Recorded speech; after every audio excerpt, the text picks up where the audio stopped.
Hi, everyone. This is JJ, the co-founder of Good Pods.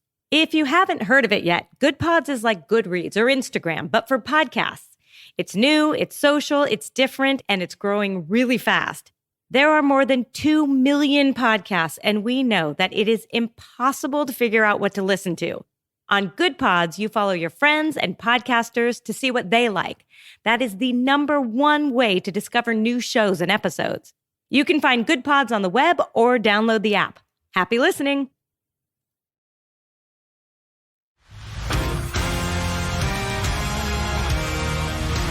Welcome to the world of Seluna.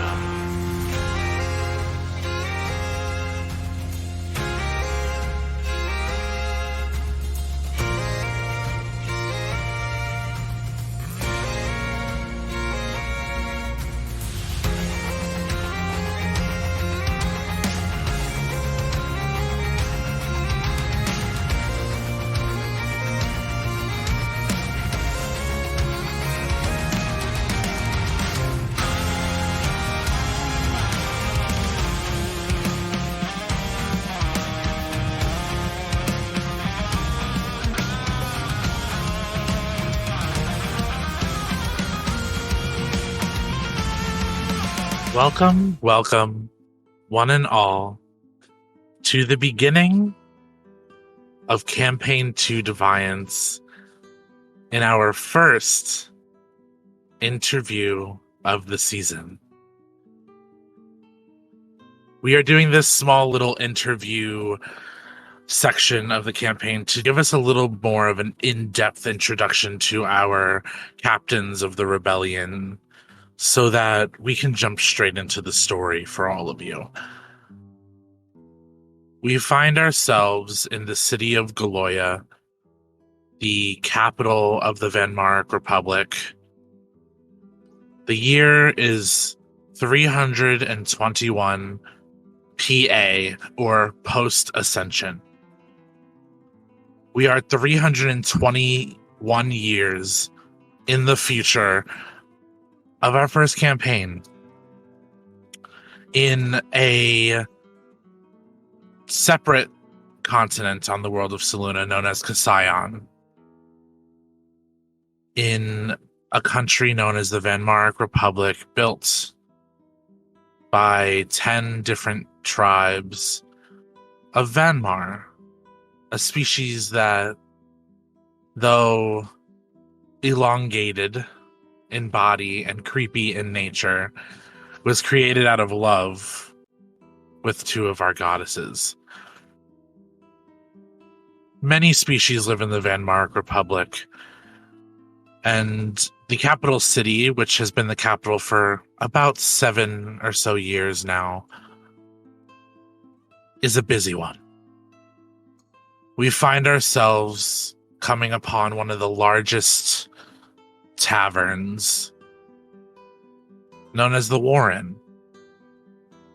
It is owned by a very large family in the country, and we find ourselves in the alleyway with someone we wouldn't expect to. Zion, if you wouldn't mind introducing yourself and tell us what you are doing in this alleyway. Zion is a short goblin with green skin and wild white hair atop his head. He has vitiligo, almost in the shape of a kaleidoscope, ranging from up his exposed legs up to his arms and over his face. His eyes are wide and panicked as he looks around this alleyway as though he's waiting for somebody, as though he's looking for something. And he's got on a long coat that reaches the top of his knees, and that's about where his pants end as well. And you could tell that he put this outfit together. It's clean, it's crisp, but his disheveled hair and his frantic appearance does not quite match the outward look, as he is kind of in a matter of words, pacing this alleyway. As you sit there pacing, waiting, you hear the back door of the tavern click open, and you hear a voice come through and go, "Oi, you got the information we're waiting for, or are you a delivery man?" That just depends on who is asking. Do you have the code word?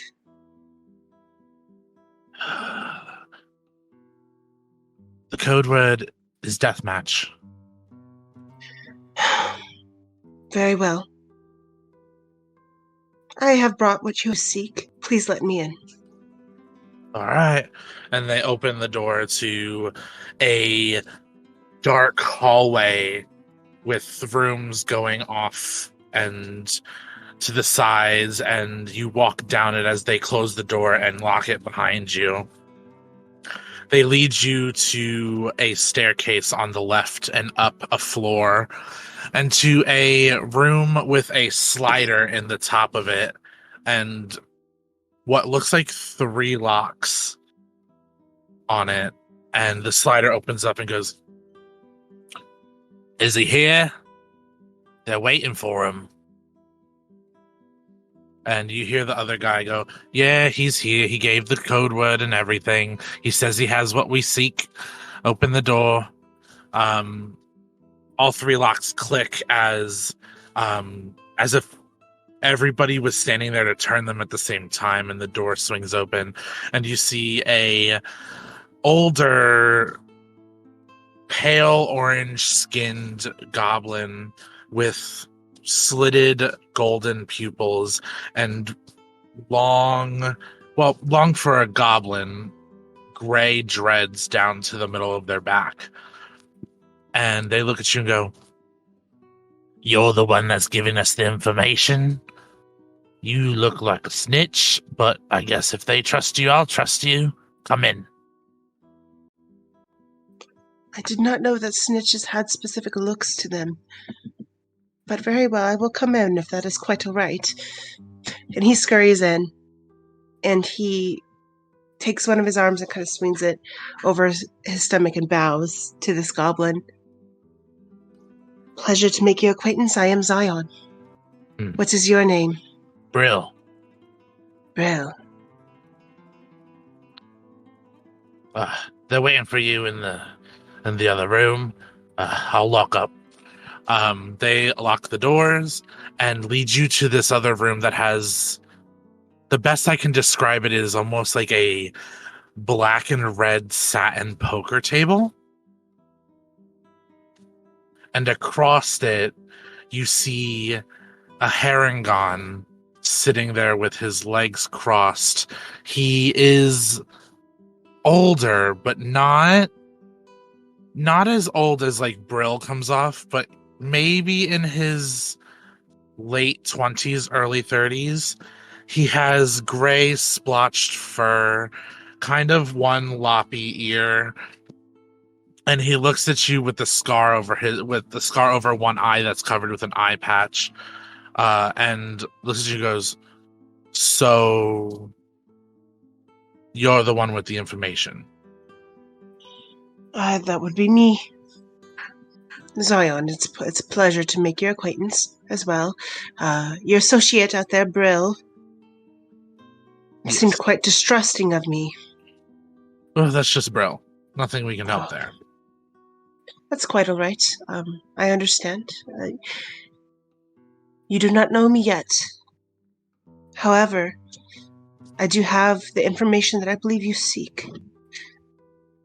And Zion is going to kind of walk closer. And I forgot to mention he has a briefcase tucked under his arm. As he should.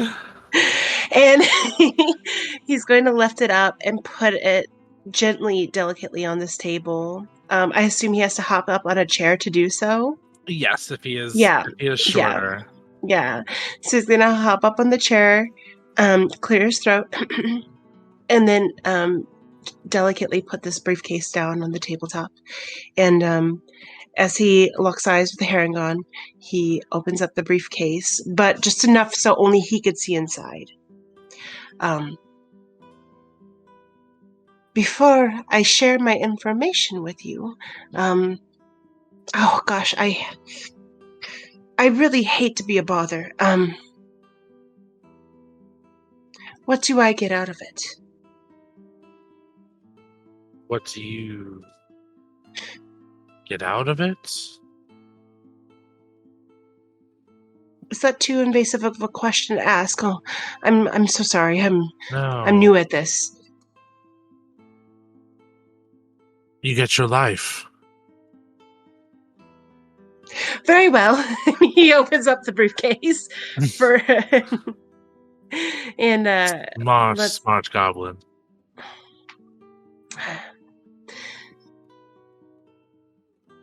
In the briefcase are a series of scrolls. Some of which he has collected from others, and some of which he has written on himself. In it is also a quill and ink, and he withdraws both and sets them next to the briefcase. And he takes out a blank scroll. In this briefcase, I have quite a bit of information that I have collected over the years. But what you seek, I heard that you want it fresh from the source. So tell me, what exactly is it that you want to know? And I will give it to you.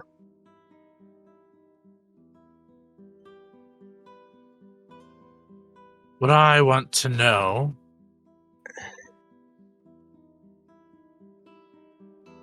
is if you know who your benefactor is in their little rebellion.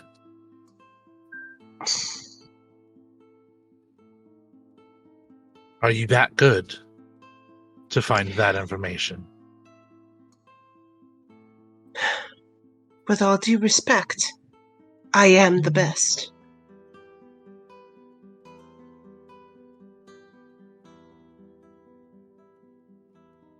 But the question you ask is, who is the benefactor?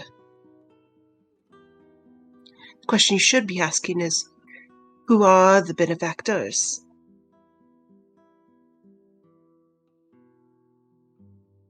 There's multiple. Perhaps. I have gotten a sense that there is more than meets the eye. I would need more time to find names. However, I can at least grant you the information that there isn't just one person. There isn't just one ruler or benefactor. Scion, you said your name was, correct? That is correct.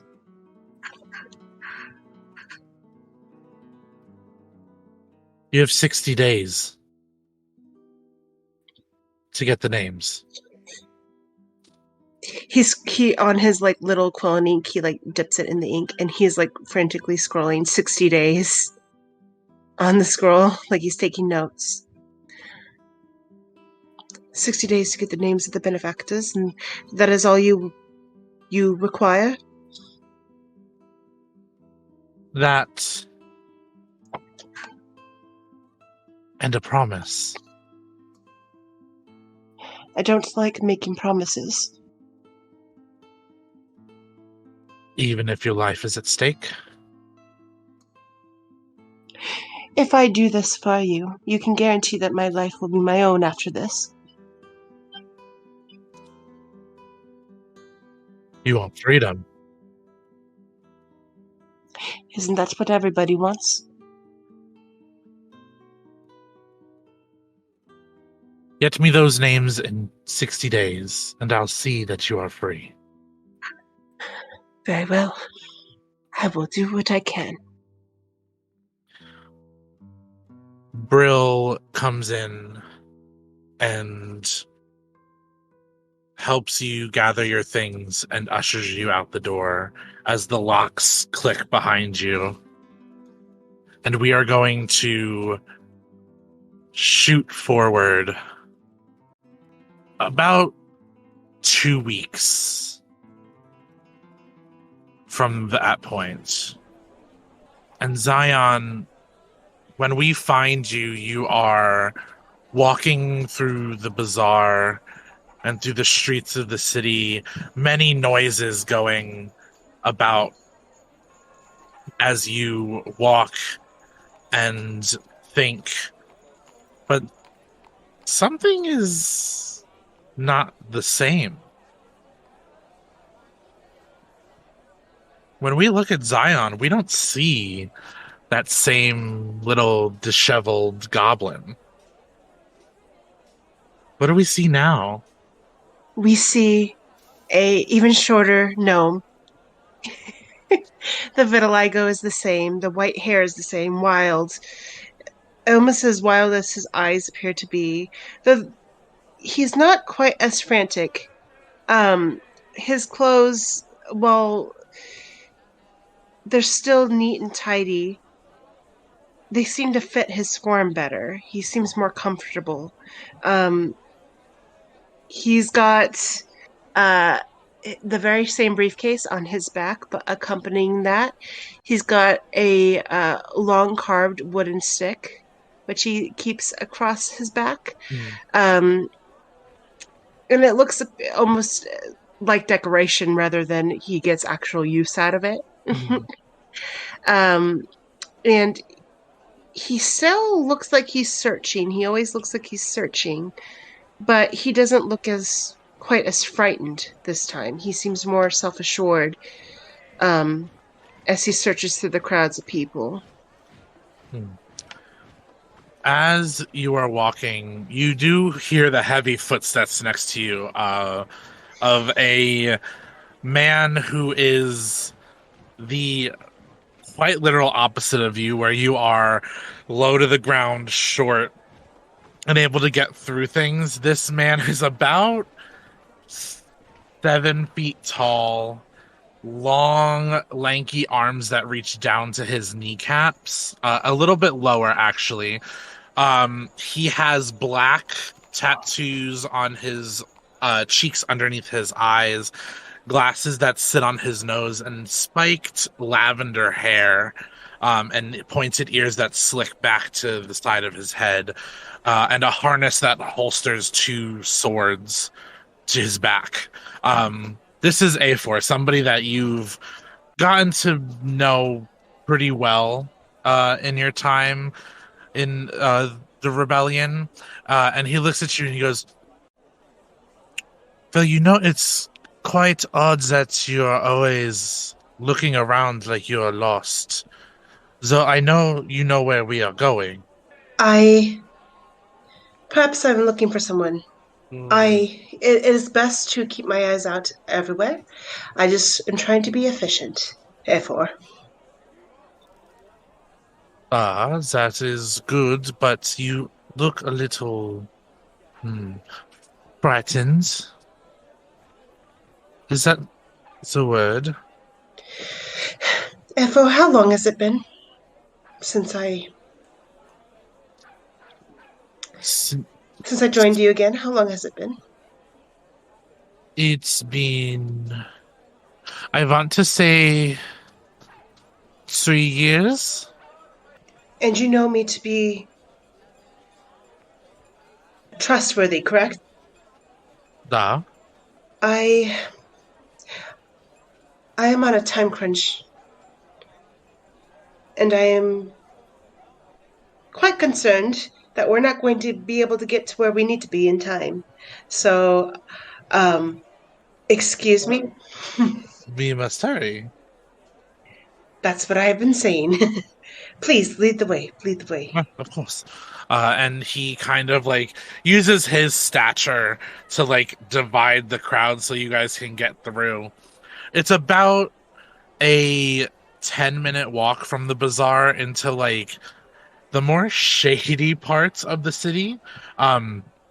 where you know that the Warren is, but also, interestingly enough, the headquarters of the rebellion are.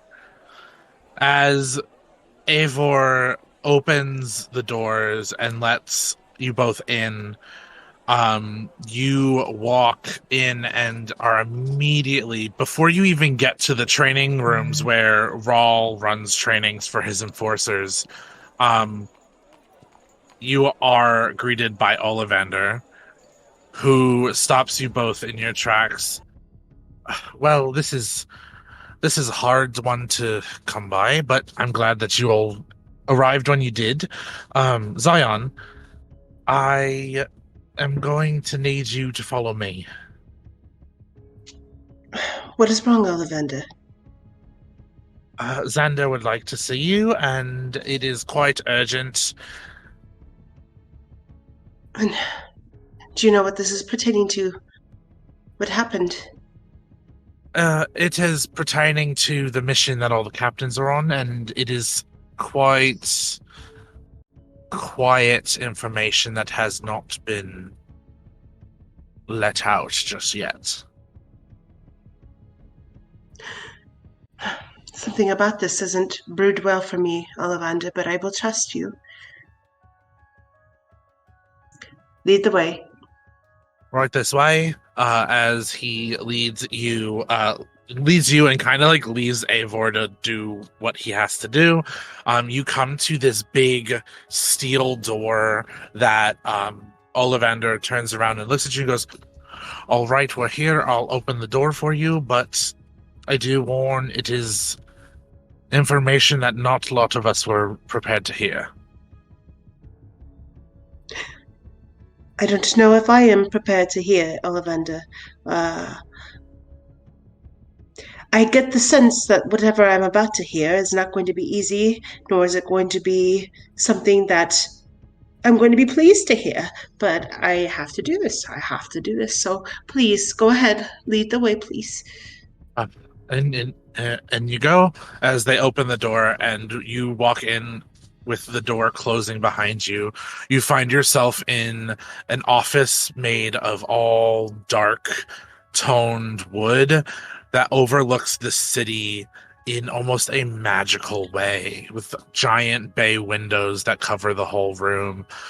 And in front of two seats with a small coffee table with two teas with steam coming off of them, you see Xander, the leader of the rebellion, looking out the window.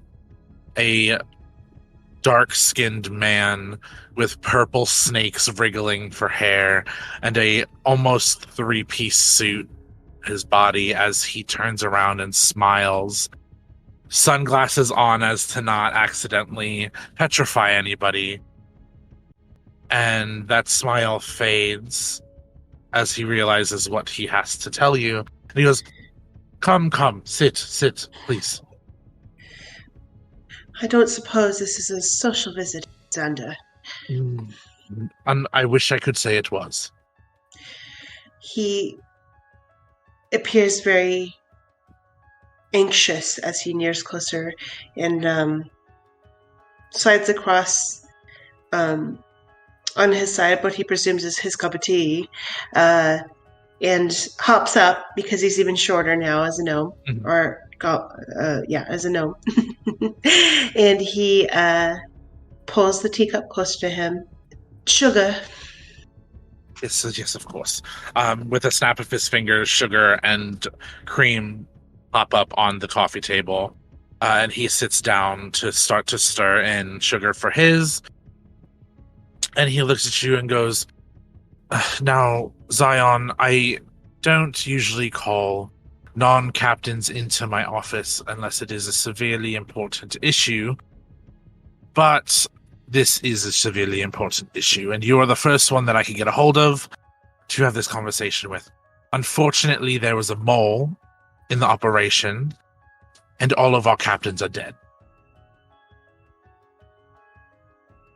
Besides Maven. Maven teleported them all back this morning. We have their bodies and everything like that. A mole? Do you have any idea who that might be? Dorval. One of our founders. Oh dear. This is worse than I would have expected. And he takes a long sip of his tea, sets it back down to the table. Okay. Well, we will figure this out, just like we have figured out all the rest. We will try to... I will have to get in touch with the others. Yes, I do not trust anybody else in the organization at this moment, because I don't know who is working with him. We are doing a full investigation. But I have decided to choose the captains and vice captains myself as those who I know I can trust. I may need your inside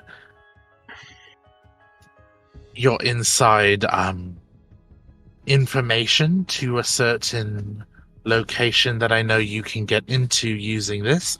But you are the new diplomatic captain for the rebellion. Me? Yes. You. What a great honor, Xander, for you to appoint me as captain. I'm very touched. I worry. But I will do my best. So tell me what it is that needs to be done, and I will do my best to help you. Well, first you need to get your things together and meet me back in the war room at dawn for the debriefing of your first mission with the other captains. Oh. I can do that. Because you all are leaving the city tomorrow morning. Tomorrow? Yes. Will we be back? I need to be back here in the next couple of weeks. I cannot promise how long the mission will take, but Maven is usually good at quickening things, so perhaps you all will be back by the time you need to be back. Oh, okay. I will make this work. I will be the best captain you have... Well, I will be a immediate captain. I will be a moderately good captain.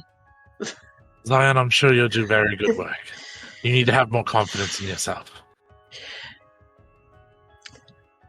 My confidence is put in you, Xander. You can also let Avo know that he'll be your vice captain. I'm sure he will be thrilled. I'm sure he will, and I'm sure I will not hear the end of it from his mother, but he's the best that we have. He certainly is something else. Yes. All right. Well, can I at least stay and finish this cup of tea with you? Absolutely. Okay. Have you been to the Warren in the last couple days lately? Any information that you can share? You see, this is why I need to be back in the next couple of weeks. It's not looking good for me, Xander. They want names in the next 60 days. And I said that I would get them to them. I can give you names. You can give me names, but is there going to be... Are they going to believe it, or are they going to kill me on the spot? Give me 3 days to figure it out, and I'll give you names that they will believe so that you are safe.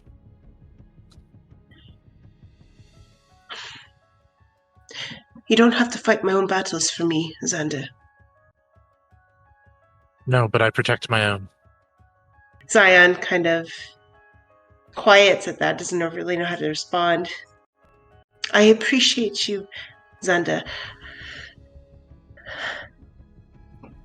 I not only worry for my own life, but for the fate of our organization. I understand. But if you're going to find me names in the next 3 days, that means that I need to be back here to give them to him. So can you help me get to where I need to be? Yes. Okay. Then I accept that, Xander. I will be here tomorrow. At dawn. I shall see you then.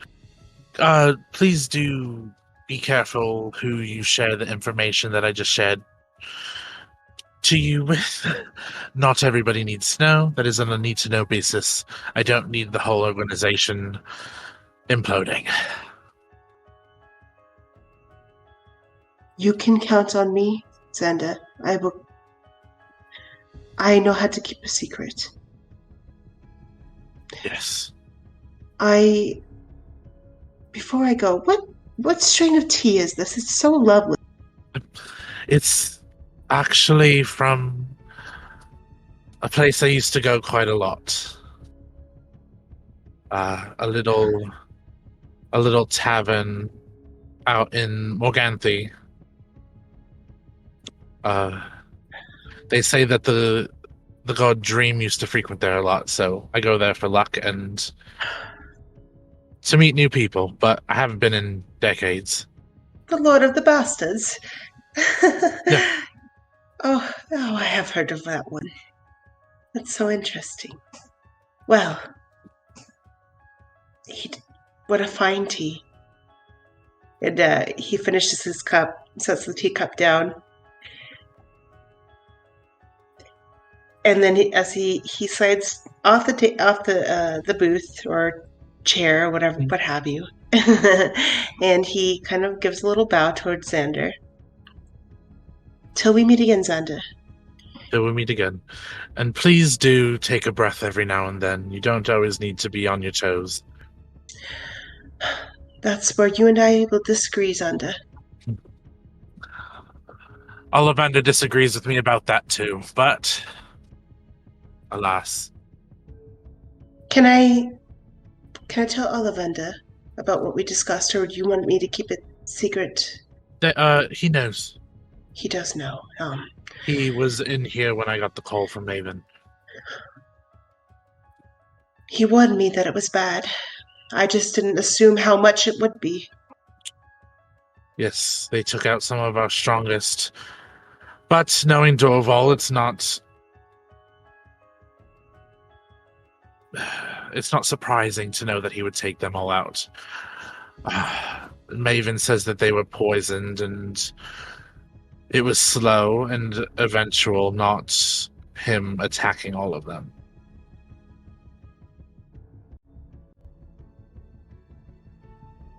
It being slow somehow makes it worse. Yes. Oh dear. I shan't waste any more of your time. Enjoy your evening. And you as well, Xander. And he turns to leave, and as he does, he kind of leaves his hand at the door and glances back at Xander. If anything were to go wrong, I don't know what I was going to say. I hope things will not go wrong. As do I. He nods and he pushes open the door and goes, "Farewell, Xander." Farewell, I'll see you in the morning. And as you walk out, Ollivander closes the door behind you and goes, "Well, I'm sorry that I couldn't tell you what it was and that you had to go in there blind, but as you can see, it was not optimal news to give someone, but congratulations on the promotion, I guess." What a bittersweet way to get a promotion. Yes, tis a very bittersweet way. But thank you. I am sorry that you had to be there to get the news. Better me than anybody else in the rebellion. I don't react the way that others would. Well, But unfortunately, we shall figure it out as we go. Yes. Olivenda? Now, I must be going. I must be packing my things for tomorrow. After you. No, I'll be here. You can go. Are you quite sure? Yes. Okay. I have some things to work on and to get Xander to work on. As you know, he likes to relax. Oh, before you leave, make sure you try that tea that he has in there. It's lovely. Just the flavors just explode in your mouth. Oh, I'm the one that bought it. He You knows of it bought because it. of me. You bought it. Oh, Olivenda. If I happen to pass through, I will get us some. You see, they kind of perk up and smile a bit. I'd very much enjoy that. Yes. Hopefully, when I get back, we can all share a cup of tea together. Hopefully. But it seems like there's dark times ahead of us. I hope we see them through. Though Olivenda, I must confess something. Yes. I keep getting this feeling that I may not see past these dark days. I feel like I'm being watched everywhere I go, and no matter what I do. So if something happens to me, Olivenda, make sure that the mission is complete. You know I will. Thank you. But Zion. Yes. Is it really a good idea to believe that you're just going to drop dead? Or have a little faith that you can defy the feelings that the world makes you feel? Olivenda, with all due respect, the world hasn't exactly made me feel otherwise in my lifetime. Perhaps we can change that. Well, I do best be going. You have a wonderful rest of your night, Olivenda. You too. I'll make sure to get the name of that tea to you. You can kind of see him smile a little bit. I would love that. And he smiles and gives a curt nod as you walk down the hall to prepare for what could be some of the hardest work you have ever done. And that is where we will end this interview. Thank you, everybody, for listening to our first interview of the Sweettalker, our first captain introduced in Campaign 2 Defiance. Every day after this, leading up until the 15th, an interview will be released for a new captain where you will meet our 5 main players who are leading the resistance and will work together to bring down whatever big bad I throw their way. We will see you on the 15th for our premiere episode, and I hope you guys enjoy all of the interviews after this because they are delicious. And you guys can find us on Instagram, TikTok, Twitter. I'm calling it Twitter because X is stupid. Blue Sky. We officially have a Blue Sky now. You can even find us everywhere you listen to podcasts, like Apple Music, Google Podcasts, Spotify, Podbean, iHeartRadio, Samsung Podcasts, and a whole bunch of other places. You can find our first campaign, the entirety of it, which was live recorded every Friday when we first started, on our YouTube channel. You can also find some audio episodes on our YouTube channel, though not all of them are on there. And we can't wait to see where our stories go. Goodbye. Bye.